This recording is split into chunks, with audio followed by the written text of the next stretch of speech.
to go on our end.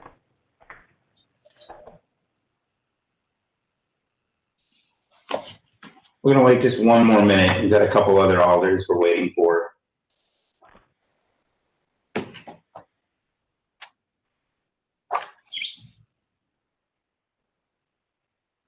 I did receive an email from Alderwoman Glenn asking to be excused today's Okay. meeting. Thank you very much.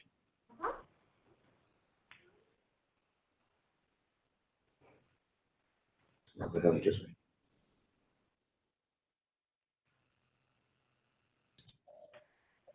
Okay, I think we've got everyone who's going to be here then. Amber, if you could begin recording on Facebook Live. Yep, I just started. Thanks so much. All right, everyone, the hour of 7 o'clock having arrived on this 1st of September, 2020, I will now call to order the City of Racine Common Council. The first item on the agenda is the Pledge of Allegiance. If people could please join me in rising and facing to the east and join me in the Pledge of Allegiance. I pledge allegiance to the flag of the United States of America and to the republic which stands one nation, indivisible, liberty, justice for all.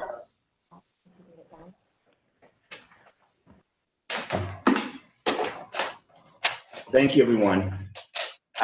Alder Tate, is there anyone this evening to be excused? Is asked to be excused, although she may join us later on. Alder Glenn has asked to be excused, duly noted.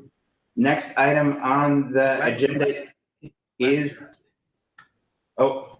The Alder of the 15th. The Alder of the 15th. Have you gotten word from Alder Glenn? We'd heard from staff she'd asked to be excused as well. I've received no notice from Alder Glenn. Okay. I know the clerk's office did receive that notification.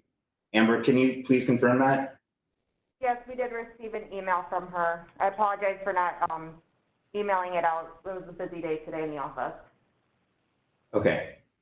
Thank you very much. So duly noted for Alders Lemke and Glenn, although Alder Lemke may join us shortly. The next item of business before us is the approval of the minutes for August 5th, 12th, and 18th. And at this time, I would entertain a motion to approve all sets of those minutes. The motion by Alder Coe to approve the minutes. Is there a second? Seconded by Alder Young. Any discussion on those minutes? Seeing no discussion, Amber, if you could unmute everyone briefly. All those in favor of approval of the minutes from August 5th, 12th, and 18th, please say aye. Aye. Aye. Opposed? Motion carries. Thank you very much. If we could remute everyone, we've got a couple presentations before we begin here. Not because we don't want to hear what the elders have to say, but it creates a background loop of feedback. So we have two proclamations that are historic and very important that I want to get to. But before I do, I just wanted to take one moment to acknowledge the events of Kenosha in the last week, starting with the shooting of Jacob Blake and the deaths of two protesters since then. Kenosha is our closest city, and we have a lot in common with them. There's a lot of people who live in this community and work there. There's a lot of people who live there and work here. We have a shared history with them, and certainly our hearts go out to the turmoil they've seen in the last week, and we encourage them and stand with them as they try to begin the process of hope and healing of what has been an historic week, no doubt. We have two proclamations before us tonight that I will read to you. Very exciting, historic moment to denote this past month, and that is the 100th anniversary of the ratification of the 19th Amendment and women's suffrage in this country. And so I will read that proclamation into the record here to you now. Whereas August 18th, 2020 marks the 100-year anniversary of the ratification of the 19th Amendment to the U.S. Constitution, whereas the 19th Amendment acted as the first step in granting all women the right to vote, whereas August 26th, which marks the certification of the 19th Amendment, has been named Women's Equality Day, and whereas Women's Equality Day honors this important event and calls to action to our continuing efforts to achieve full equality in our nation, and whereas the bold, courageous, and powerful women and allies who fought for the ratification of the 19th Amendment to the United States Constitution deserve remembrance and recognition from all generations, both current and future. Therefore, I, Corey Mason, as mayor of the city, do hereby recognize August 26, 2020 as Women's Equality Day in the city of Racine.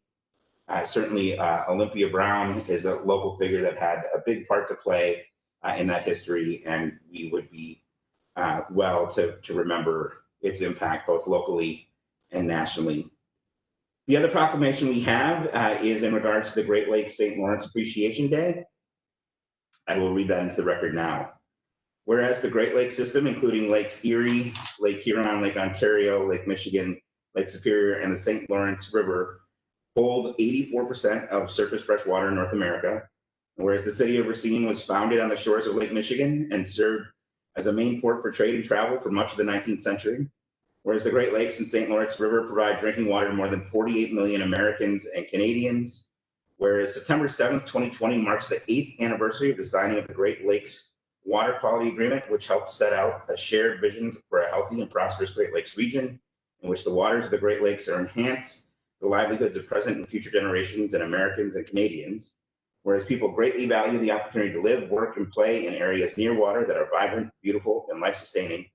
Whereas the city of Racine and surrounding communities are dedicated to the preservation and appreciation of the Great Lakes system and St. Lawrence River, recognizing what a tremendous value they are to millions and understanding the responsibility to protect and sustain such assets.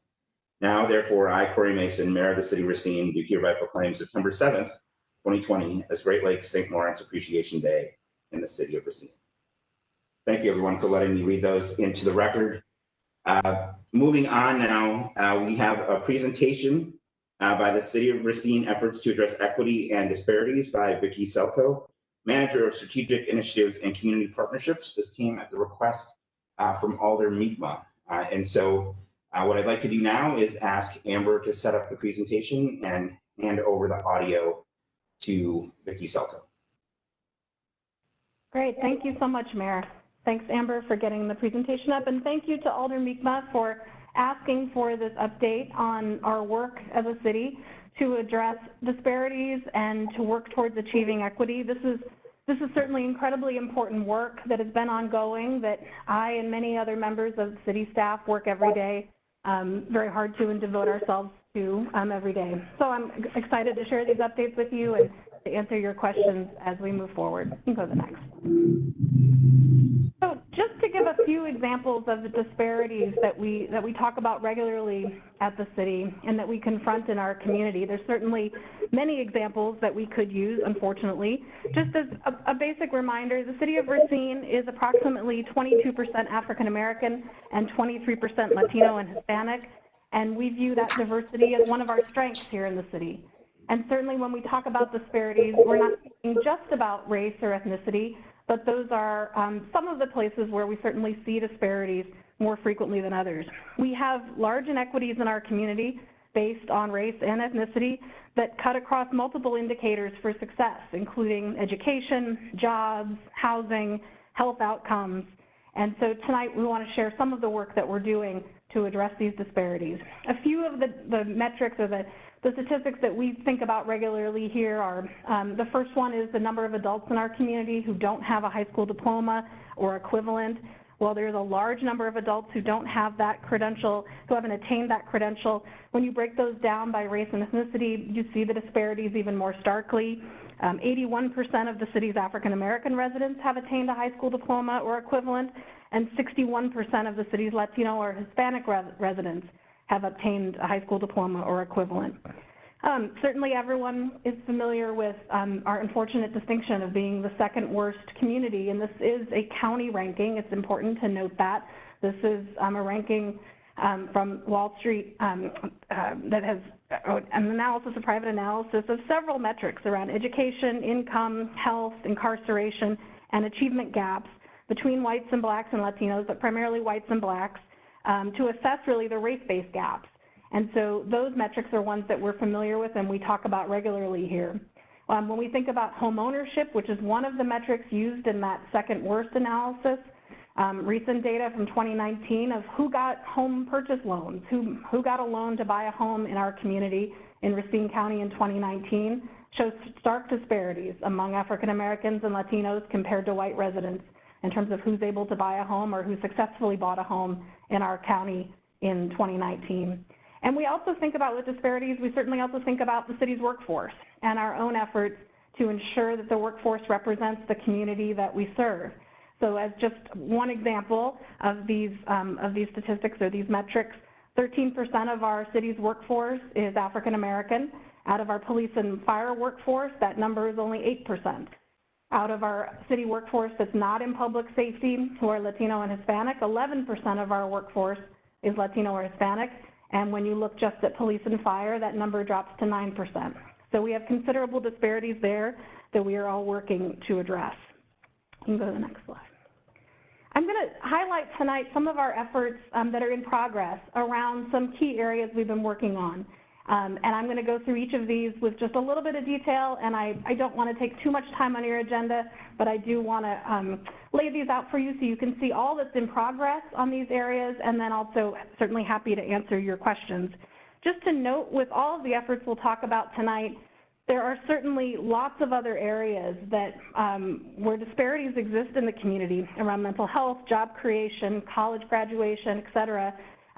We are trying very hard at the city, given limited resources and limited capacity, but also given our emphasis really on outcomes, of wanting to get to good outcomes, to try and focus on those areas that are squarely in the city's responsibility, in our lane, if you will, for us to address and for us to take the lead on.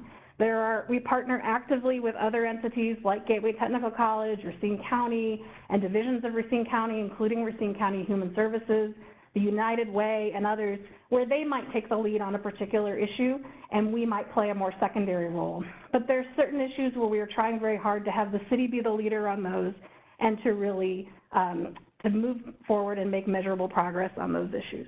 Next slide. Let's talk first about health outcomes. I think as the pandemic has certainly made abundantly clear, we have alarming disparities in health outcomes in our community. Racine for too long has been the largest community in the Midwest that does not have a community health center, and that will change when we open the Racine Community Health Center at Julian Thomas Elementary School within the next few months. The area where Julian Thomas Elementary School is located is in one of the most economically distressed zip codes in the state, and certainly poverty rates and health outcomes there are particularly concerning. And that's why the location of this community health center at Julian Thomas was so thoughtfully considered by all of the partners working on this initiative, which is being led by the city's health department and our partners at Gateway Technical College, at Racine Unified School District, at Racine County, at the United Way, the Community Foundation, and numerous other partners. Racine Unified has spent more than $1 million to build out the garden level of Julian Thomas to make it really a beautiful and effective operational health center. And we've also received generous support from Ascension, Wisconsin to get the health center off the ground. The council, you all approved just recently $400,000 in CARES Act funds to direct towards the operations of this health center to get it open. And COVID-19 permitting, certainly the plan is to get this health center open at Julian Thomas late this winter. Another health outcome related focus that we have is on partnering to make the Racine mobile market a success in our community. It is certainly clear that Racine has a lot of food deserts or areas where it is very hard for residents to get fresh and healthy and affordable produce. And we're really grateful for Malicki's Piggly Wiggly and the Hunger Task Force who partnered, who brought resources from the federal government and others to Racine to have a mobile market that takes fresh and healthy foods at discounted rates to neighborhoods in the city that don't have access to that. Go to the next slide. Thank you. Another area that we're really working on when it comes to disparities is on increasing educational attainment. And again, as I said, there's certainly, when you think about educational attainment, we could talk about high school graduation, you could think about early learning, you could think about college graduation.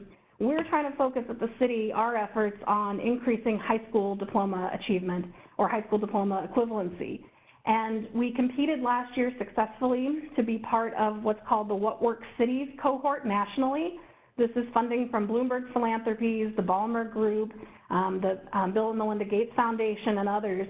And the project we're working on as part of that effort is on addressing educational attainment and trying to increase the number of residents who have their high school diplomas. And not only those who have their high school diplomas, but residents who also are positioned then to move into family supporting jobs and training paths with all of our training partners and educational partners that we have locally. So we've been partnering with the YWCA of Southeast Wisconsin, Racine County, Racine Unified School District, Gateway Technical College, and Higher Expectations to expand this very successful but small program that the YWCA has been running to help adults go back and get their HSEDs or their diplomas. And since our partnership began, we have dramatically expanded the number of students who are enrolling in that program and who are successfully completing it. The program has offered its first ever Spanish version of the curriculum, which was a huge step forward to ensuring that our Spanish-speaking residents have access to this free program, which has a graduation rate of above 85%, which is really remarkable for programs of this kind. So we've been working very closely with them to expand this program. We helped bring the program to Racine Unified's Pathways campus on Northwestern Avenue to add another site. And since COVID, we've been working very closely with them to ensure that they have the resources they need to teach this curriculum virtually, and that the students that are enrolled have what they need to participate and to succeed in this program virtually as well. The council also voted to approve $100,000 in CDBG funds to fund a program focused on increasing adult high school diploma attainment. That could be, numerous entities will no doubt compete for that.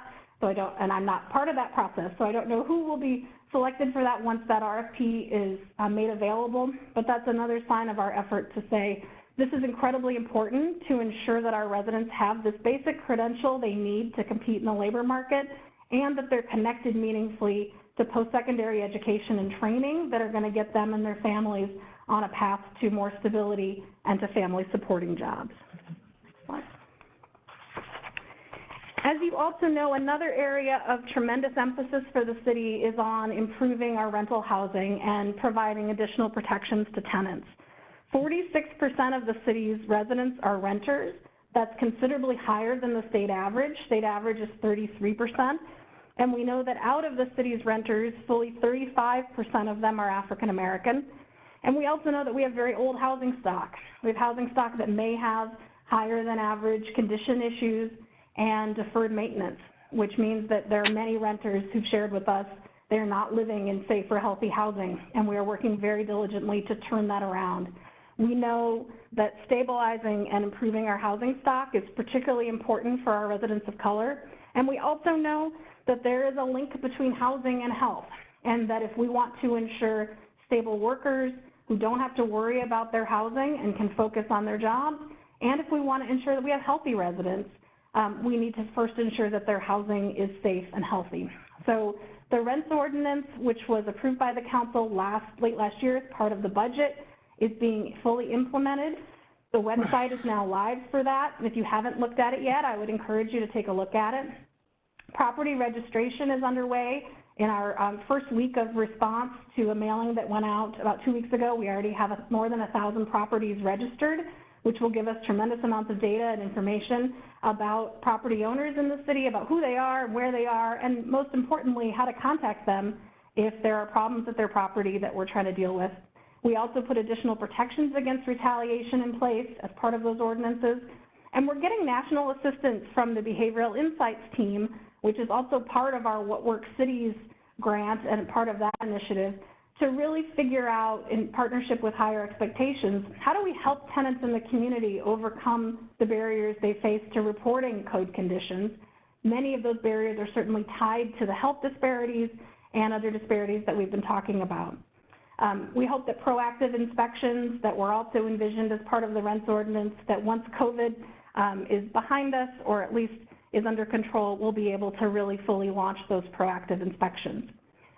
Just also to note that our partnership with What Works Cities and Results for America also led to us getting $20,000 in additional funding to bring on a part-time continuous improvement fellow who is an African-American man who grew up in Racine, went away for college and grad school, and is back here for the time being. And we've been lucky enough to have his skill and expertise to help us implement rents and work to really understand how to reach tenants and how to engage them on these issues. Just also to note on the housing issues, certainly of importance in the midst of COVID, is that we, as you have approved already, $500,000 in CARES Act funds being deployed locally to prevent evictions and ensure that renters have some access to resources to protect their housing during these really uncertain times. Next slide. The city has also been working on access to family supporting jobs, though I would certainly say in this area, this is a good example of one where the city is not the primary driver of this issue. There are, workforce is generally a county responsibility, and state and federal government funds for workforce efforts generally flow through the county, not to the city. But we certainly have stepped up and are trying to do our part to ensure that residents have access to family supporting jobs. We are focusing those efforts on connecting residents to those jobs in the trades.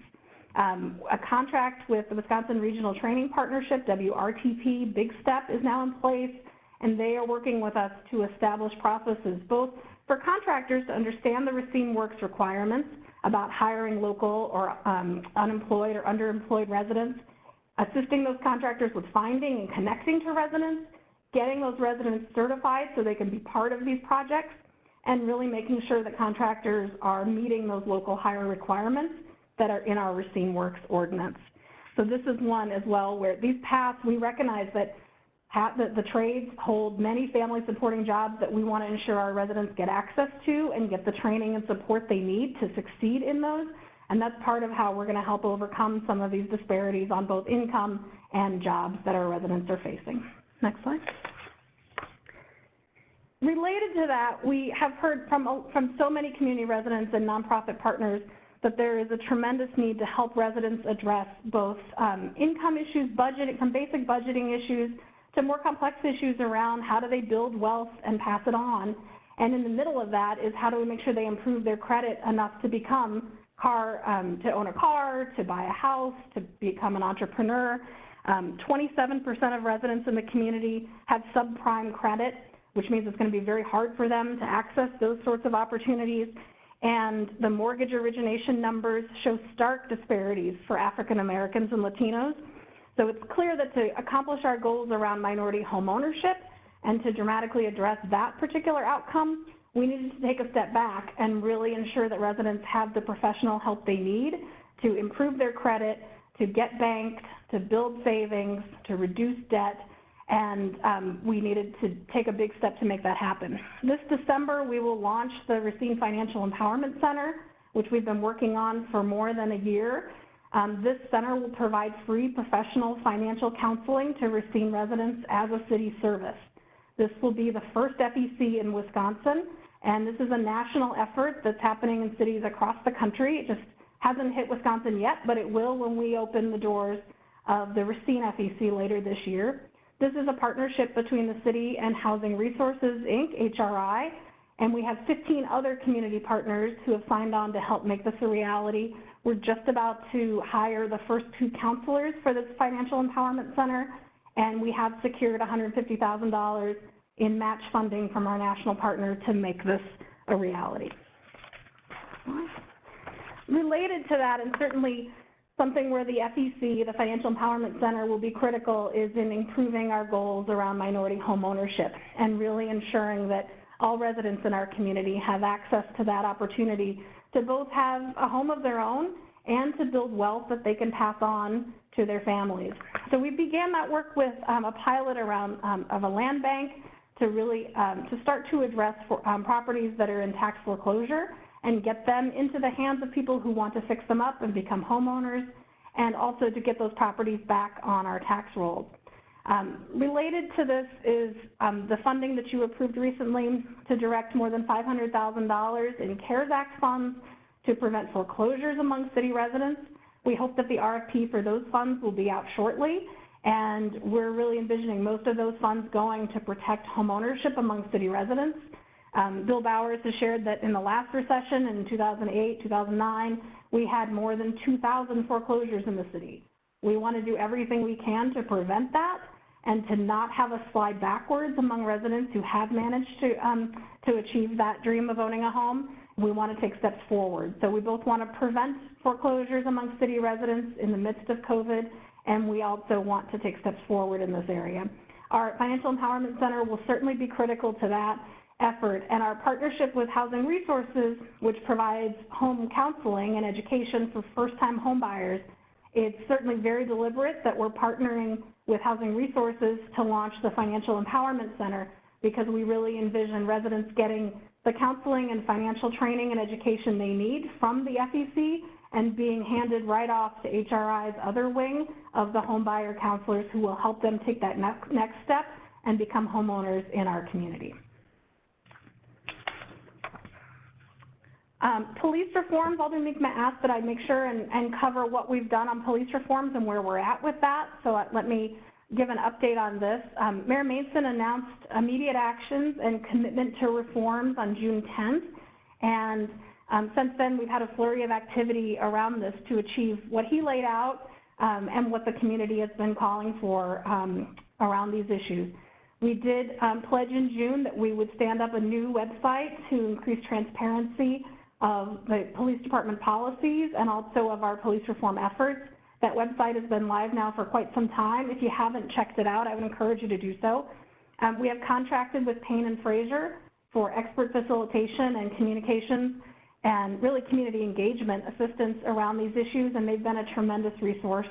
We've put onto that website literally hundreds of Racine Police Department policies, and I would encourage you to just scroll through the list of policies we've made available to help answer residents' questions and to increase transparency around these issues. We've held 4 virtual community conversations where we gathered feedback from residents.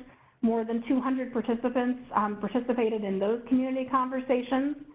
And the task force, the Mayor's Task Force on Police Reform, has been meeting all summer. They have one final meeting on September 14th, and they've been tasked with providing recommendations on use of force and on community oversight.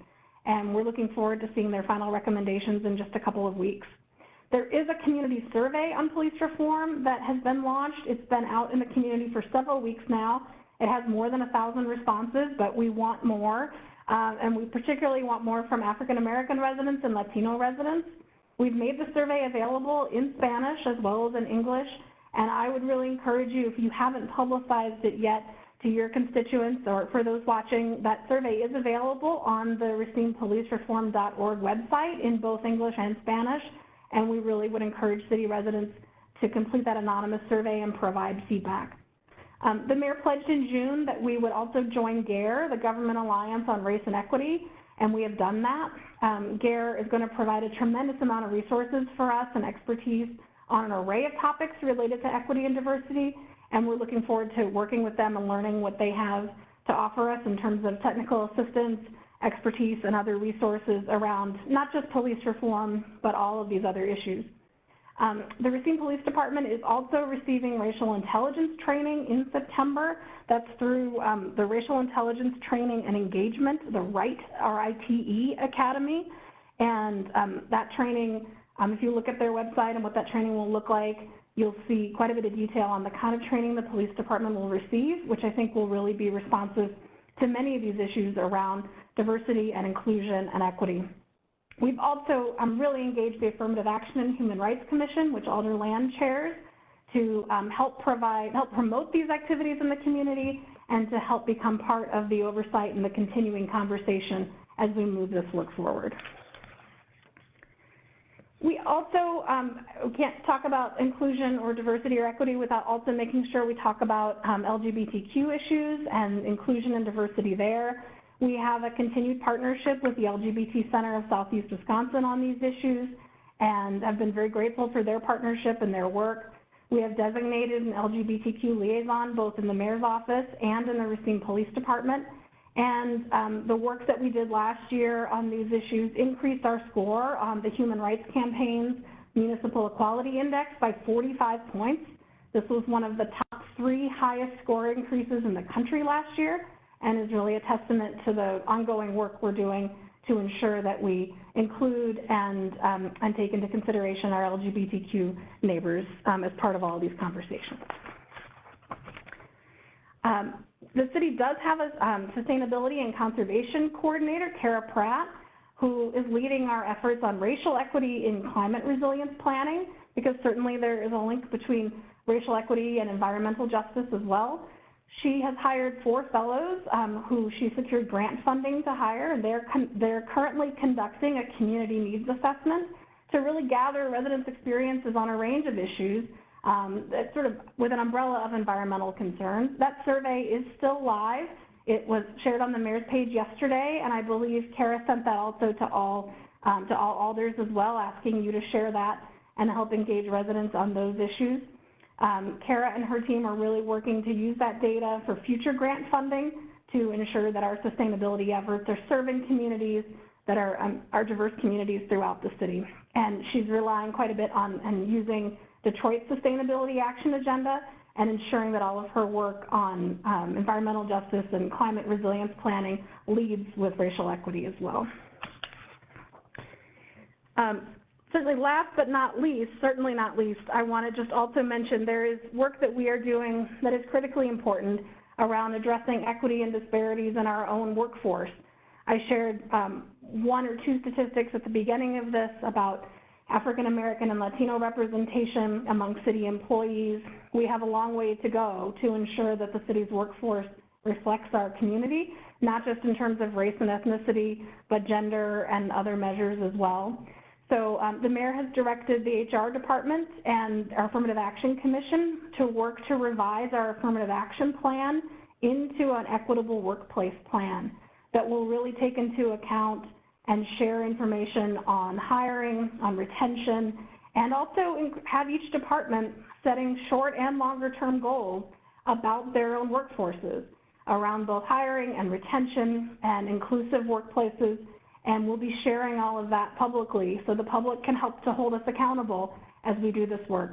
We can't just talk about race and equity in the community and not also turn that lens and that filter to ourselves, and we have work to do with our own workforce that the HR department will be helping us to lead. As I mentioned, we joined GARE, and they will be very helpful to us in looking at our own workforce, both on this work of changing into an equitable workplace plan, but also really looking at how do we ensure that we have inclusive workplaces throughout the city and that we're hiring and retaining city residents for city jobs more than we currently are. We also will be receiving some training through the National League of Cities Racial Equity and Leadership Initiative. They're going to be offering us training on normalizing racial equity that we'll be offering probably later this winter. And so we're excited to partner with them to have that training happen this year. Next slide. And just to close, I just want to sort of circle back to something the mayor said in his 2020 State of the City address, that even in the midst of the challenges we're facing right now on both the economic front and the public health front, we have inequities that we are committed to addressing. And it certainly has to be noted that many of these measures where the disparities are starkest are countywide challenges and countywide measures that in many cases do require countywide solutions. And many, in fact, require state solutions. And it also has to be noted that, I mean, these disparities exist not just locally, but statewide. And the state in some places has created significant barriers and restrictions on how cities can address these issues and meaningfully take action. But I want you to know, and for the public who are watching this to know, that the city is doing everything we can to improve and increase minority homeownership, health outcomes, high school graduation rates, financial resiliency, and ensure that we have safe and healthy rental housing for everyone throughout the community. These are among our top priorities and ones that certainly I and many other staff work every day to achieve. With that, I will stop. And again, Alder Miekema, thank you for the invitation to provide this update. And as always, I'm available to the council at any point to answer questions on any or all of this, and certainly available now to answer some questions too if you have some. Thank you. Thank you very much, Ms. Selko. Are there questions that people may have? And I'm unfortunately not in a place where I can see the virtual hand raised. So I might need to do it old school where you literally might need to wave your hand if you'd like to speak, and then I'll ask Amber to call on you. Or if Amber, if you want to call on the people that you can see that are in the queue. Yeah, Alder Tate? Thank you, Ms. Selko, for the presentation. My main question, or at least one of the questions that comes to mind is, you had the land bank pilot identified as one of the measures to improve home ownership for all residents, specifically African American. I was hoping that you might be able to speak a little bit further to the land bank pilot, because I know it was in process while the previous director of city development was here, and kind of we haven't heard too much in terms of what the progress is with that. And for those who don't know what that is, that's effectively our working to cooperate and agree with the county more to get back those properties that are tax delinquent, so that we can make those efforts to get them back into useful life. So Ms. Selko, if you might be able to speak more to the status of the land banking pilot program. Yeah, Vicki, if you could spend just a minute or two explaining land banking to the council and what we hope to achieve in that front, that'd be great. Sure. Thank you for the question, President Tate. What we're really trying to achieve is currently there are approximately 800 properties that are held by the county that are in tax foreclosure or eligible to be foreclosed upon due to delinquent taxes. And we'd really like to get those properties back into productive use. A good number of them require considerable amounts of work to be rehabbed or rehabilitated to a state where someone could move in. Some require lesser amounts of work, but almost all of them require some amount of work. And I would say these conversations right now are fluid, where we're working very hard with the new treasurer at the county, who we've been very pleased to be working with. He seems to be very interested in sharing data with us, which is appreciated, and working with us to both identify properties that might be good candidates to go into a land bank, and trying to figure out how do we do this in a way that makes sense for all parties involved, for the county and the city, and that takes into account realistically how many properties in a given year, for example, could the city really take on and inspect and maintain and rehab and help connect to buyers who could take them on and have that be their home. So I would say for right now, those conversations are fluid. I hope to have an update with more detail, President Tate and others, within the next few weeks on that front. Okay. Thank you. And Alder Tate, I just say this is probably one of these items that you will hear more about when we roll out the city's budget later in the fall. Amber, could you unmute whomever is next? I do not see any other hands up. Oh, all right. I do want to thank Alder Miedema for suggesting this presentation. There's a lot of really good work going on, and sometimes we don't take the time to make sure that council and the city at large knows the good work that we're trying to achieve to address equity. Not that there isn't a lot more to do, but there's a lot of good work that has been done. So thank you, Alder Miedema, for the suggestion. Moving on then to committee reports, Alder Taft, to the Finance and Personnel Committee. Do you have any items for separate consideration? Not at this time. Okay, then please proceed with your report. Okay. First item, 485-20, communication sponsored by the chair on behalf of Chief Howell, requesting to appear before the Finance and Personnel Committee to discuss applying for and accepting the 2020 Bureau of Justice Assistance, Edward Byrne Justice Assistance Grant, and renew the Memorandum of Understanding with the Racine County Sheriff's Office. The recommendation from the committee most recently was to approve the Bureau of Justice Assistance, Edward Byrne Justice Grant, and renewal of the Memorandum of Understanding with the Racine County Sheriff's Office. Fiscal note, this grant is for $39,452. The Racine Police Department will receive $19,726. No city match is required. Okay. Next item is item 500-20, communication sponsored by Alder Lemke, requesting permission to apply for and accept funding in the amount of $149,800 from the federal U.S. Fish and Wildlife Service. The funds will be used to cover damages to Sam Myers Park that would not be eligible under FEMA, as well as provide mitigation to make the site more resilient to future storms. Grant control number 00336. Recommendation is that permission be granted to apply for and accept funding in the amount of $149,800 from the U.S. Fish and Wildlife Service. Fiscal note: if federal to match is allowed by FEMA, these funds could also be considered the 12.5% match that will be required by the city of Racine. The contract period is September 1st, 2020 through December 31st, 2021. Required city match is $21,600 in kind. Next item is item 529-20, communication sponsored by the chair on behalf of the Human Resources Department, presenting the United Healthcare Medicare Advantage Plan Agreement for renewal. Recommendation of the committee is to approve the United Healthcare Medicare Advantage Plan Agreement renewal as presented. Fiscal note: renewal requires a premium reduction of 3% to a premium of $289.10 per member per month, total annual cost for approximately 745 members.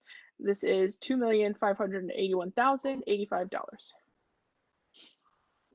The next item is item 561-20, communication sponsored by the chair requesting to allow Brad Vagut of R.W. Baird to present the proposed issuance of note anticipation notes to fund the budgeted 2020 capital projects and equipment replacements. A potential funding of current debt to take advantage of current low interest rates will also be presented. The recommendation was to, I think we received and filed this, the fiscal note, the long-term capital projects of $10,773,364 and equipment of $3,529,500 have been approved and budgeted in 2020 through this borrowing. Estimated savings of approximately $375,000 may be realized through refinancing 2020, 2012, and 2013 debt.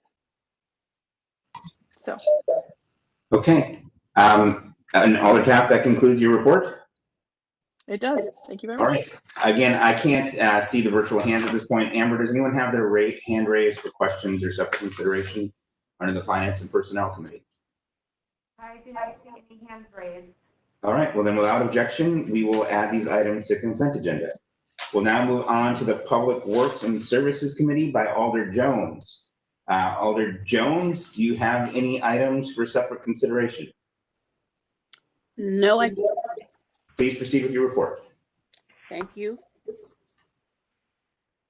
Item 0524-20, communication sponsored by the chair on behalf of engineering submitting change order number 1 on contract 201-90016 2019 city resurfacing phase 2 RW Payne and Dolan Inc. contractor. Recommendation that the change order be approved in the deduct amount of $16,969.83. Next item 0525-20, communication sponsored by the chair on behalf of Public Works to submit final payment for contract 2020029 roof replacement central heating plant Carlson Racine Roofing and Sheet Metal. Recommendation that contract be approved and final payment made in the amount of $55,435. Fiscal note: contract was authorized under resolution 0236-20, May 19, 2020. Next item 526-20, communication sponsored by the chair on behalf of Public Works submitting final payment on contract 201-90016 2019 city resurfacing phase 2 contractor Payne and Dolan. Recommendations of the Public Works and Service that final payment be made in the amount of $677,619.82. Next item 0534-20, communication sponsored by the chair on behalf of engineering submitting change order number 1 on contract 202-00009 2020 21st Street concrete reconstruction. Recommendation that the change order be approved in the amount of $56,247.50.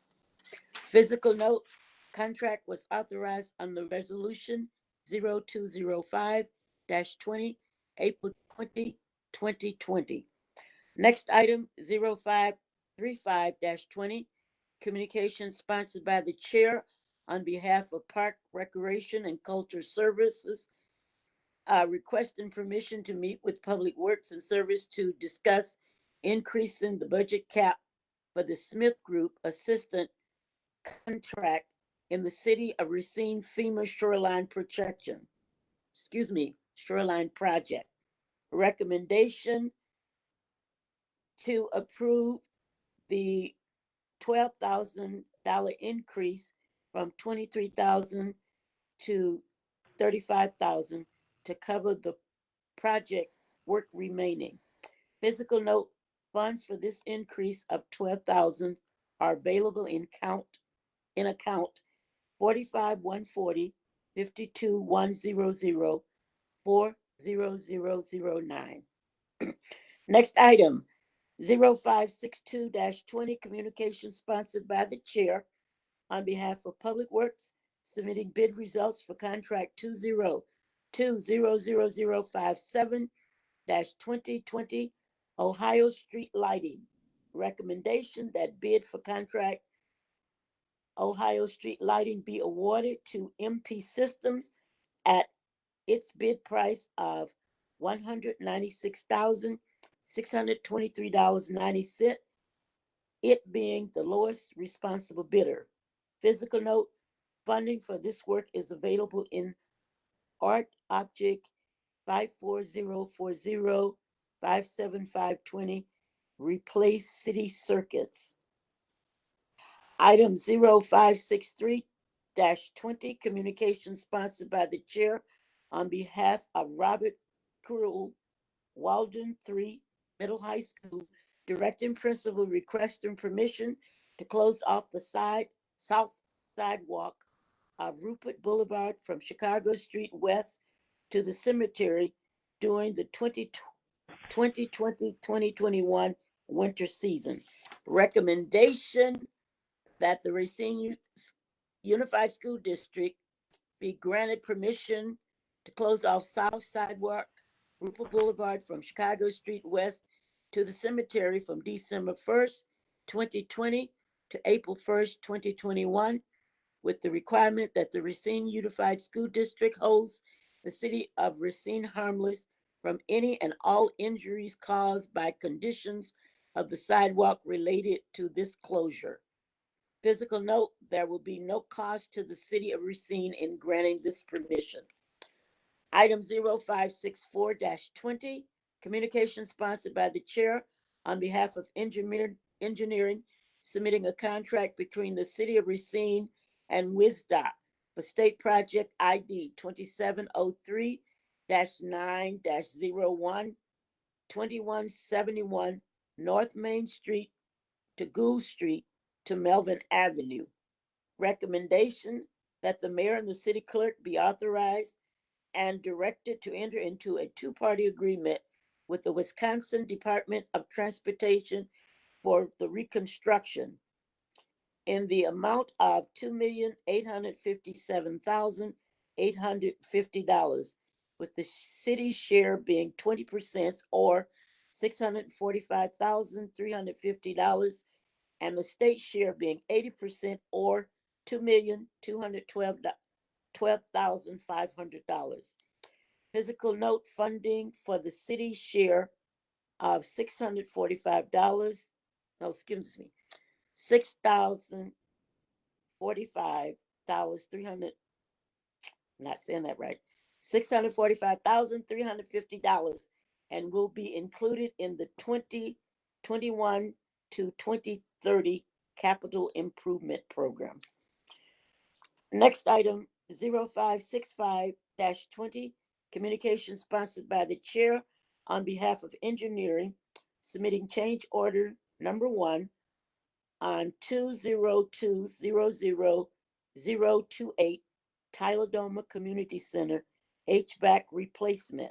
Recommendation that it be approved for the amount of $1,414.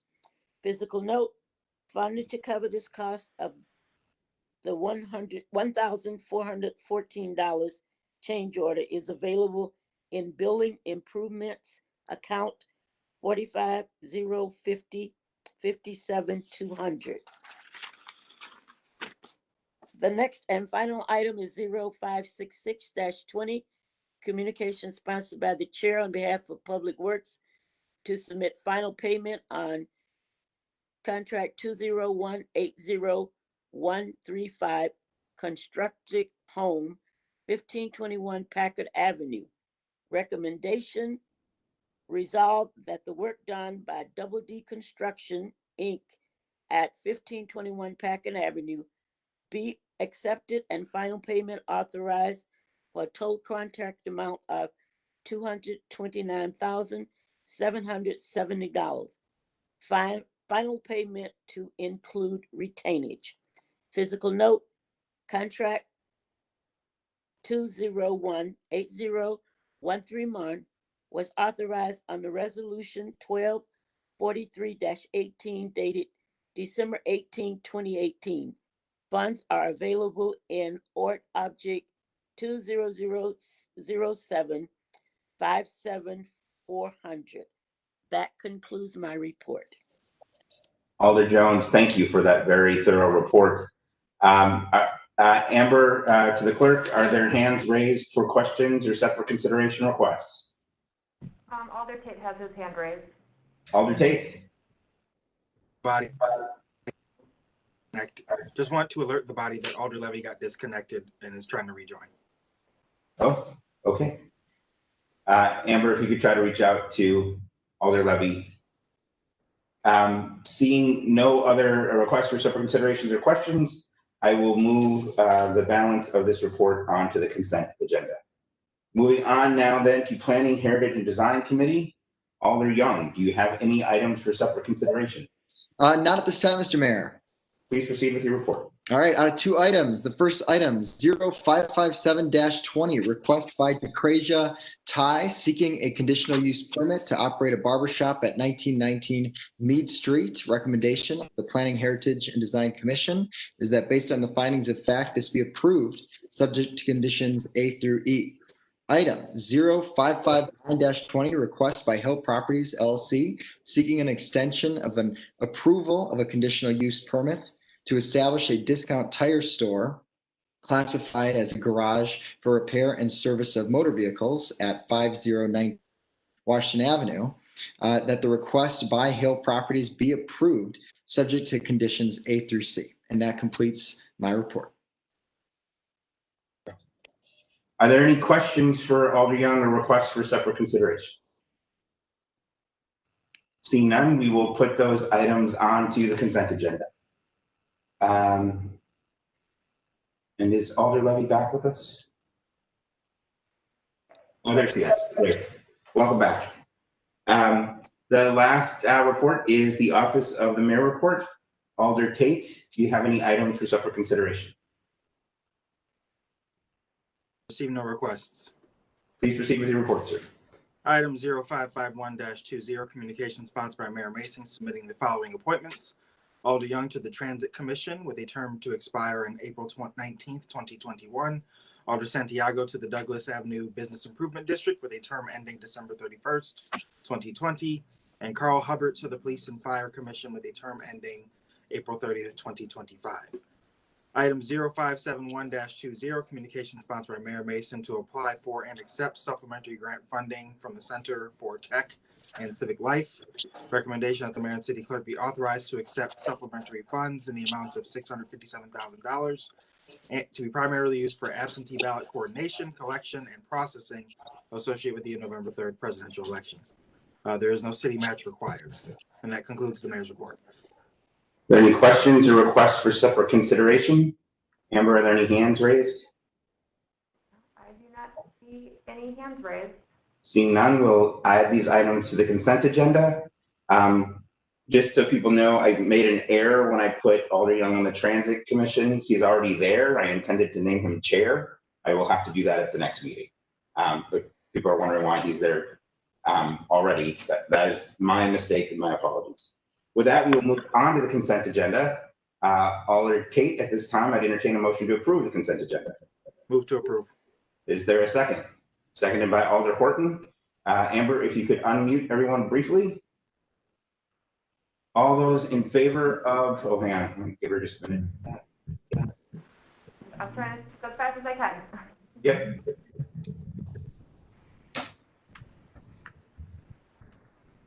Okay. All those in favor of the consent agenda, please say aye. Aye. Aye. Aye. Opposed? The consent agenda carries. We are now on to common council announcements. Announcements are limited to recognition of city residents and employees' memorials at non-political community events. Discussion of matters related to government business is prohibited. I'll just take a moment to, I know I brought up Kenosha at the beginning of the meeting. I'm sure people have that on their minds as well. They should. I just wanted to acknowledge all the parents, children, and educators who had a historic day and were seen unified. My wife and I were scrambling to figure out how to do logins this morning. And we had some very understanding and patient teachers who walked not only the children through the process, but the parents as well. So I just want to thank Racine Unified and all the wonderful public servants and educators who are doing their part to keep us safe and educated through this new virtual learning that we're all learning to do mostly for the first time. So thank you to educators and Racine Unified. Other announcements or comments that people wanted to make? And again, Amber, I can't see the hand, so if you do, and just call people off as they may want to make announcements. Okay, Alder Pass? Thank you. I have two items. The first is that I wanted to recognize our very own Alder Hickma on his 200-mile walk run to raise awareness for issues of equity and justice, and I'm very impressed with his efforts. The second item is that I wanted to wish my sweet, sassy daughter a happy birthday. She had a birthday this past week. She's 12.